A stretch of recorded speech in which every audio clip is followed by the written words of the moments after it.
ప్రతిపక్షంగా ఒక పార్టీ ఉన్నప్పుడు ఆ పార్టీ ప్రజల అభిప్రాయాలను సమీకరించడం, ప్రజలకు సంఘీభావంగా వారితో పాటు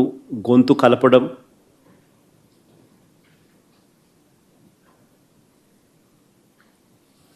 ప్రజలకు తోడుగా నిలబడడం చేయాల్సిన ధర్మం కూడా ప్రతిపక్ష పార్టీదే. వైఎస్ఆర్ కాంగ్రెస్ పార్టీ ఒక్కటే ఇవన్నీ విషయాలలో కూడా ప్రజలకు ఈ సంవత్సర కాలంలో అన్ని రకాలుగా తోడుగా నిలబడింది. ఈ ఏడాది పాలనలో ప్రజలకు తానిచ్చిన ఏ హామీని కూడా చంద్రబాబు గారు నెరవేర్చకపోగా అన్ని రకాలుగా ప్రజలను ఇబ్బందుల పాలు గురి చేస్తూ ఉన్న నేపథ్యంలో రైతులకు సంబంధించి డిసెంబర్ 13, 2024 రైతు సమస్యలకు సంబంధించిన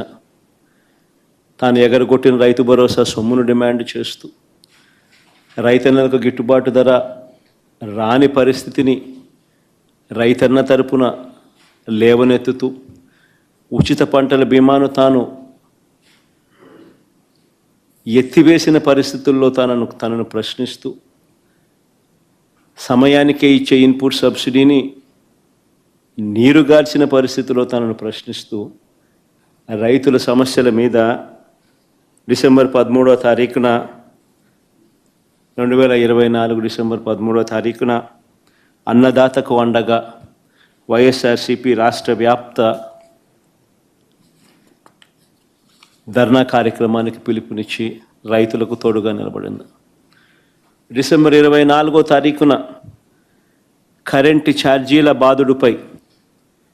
ఏకంగా 15,000 కోట్ల రూపాయల బాదుడు. ఎన్నికలప్పుడేమో కరెంటు ఛార్జీలు తగ్గిస్తానన్న ఈ పెద్ద మనిషి తగ్గించకపోగా ఎన్నికలు అయిపోయిన తర్వాత ఏకంగా సంవత్సర కాలం తిరక్క మునిపే ఏకంగా 15,000 కోట్ల రూపాయలు కరెంటు ఛార్జీల బాదుడు ఆయన బాదుతూ పోతే, ఆ కరెంటు ఛార్జీల మీద నిరసన తెలుపుతూ డిసెంబర్ 24 పోరుబాట నిర్వహించేందుకు కూడా వైఎస్ఆర్ కాంగ్రెస్ పార్టీ. పిల్లల చదువులతో చంద్రబాబు నాయుడు చెలగాటమాడుతూ పిల్లలకు ఇవ్వాల్సిన విద్యా దీవెన, వసతి దీవెన బకాయిలు ఇవ్వకోకుండా చివరికి ఆ పిల్లలు చదువులు ఆపేసి పనులకు పోతా ఉన్న పరిస్థితుల మధ్య ఆ పిల్లలకు తోడుగా నిలబడుతూ మార్చి 12 యువత పోరు పేరుతో ఆ పిల్లలకు తోడుగా ఉంటూ, ఈ హామీయే కాకుండా నిరుద్యోగ భృతి సంగతి ఏమిటి, సంవత్సరం గడిచిపోయింది, ఇస్తానన్నావు కదా 36,000 ప్రతి సంవత్సరం, దాని గతి ఏమిటి అని చెప్పి కూడా గట్టిగా నినదిస్తూ యువతకు తోడుగా ఉండి మార్చి 12 యువత పోరు నిర్వహించాం. జూన్ 4 రాష్ట్ర వ్యాప్తంగా చంద్రబాబుకు చేసిన మోసాలను నిలదీస్తూ వెన్నుపోటు దినం కార్యక్రమం ద్వారా ప్రతి అసెంబ్లీ నియోజకవర్గంలో కూడా వేలాది మంది బాధిత ప్రజలతో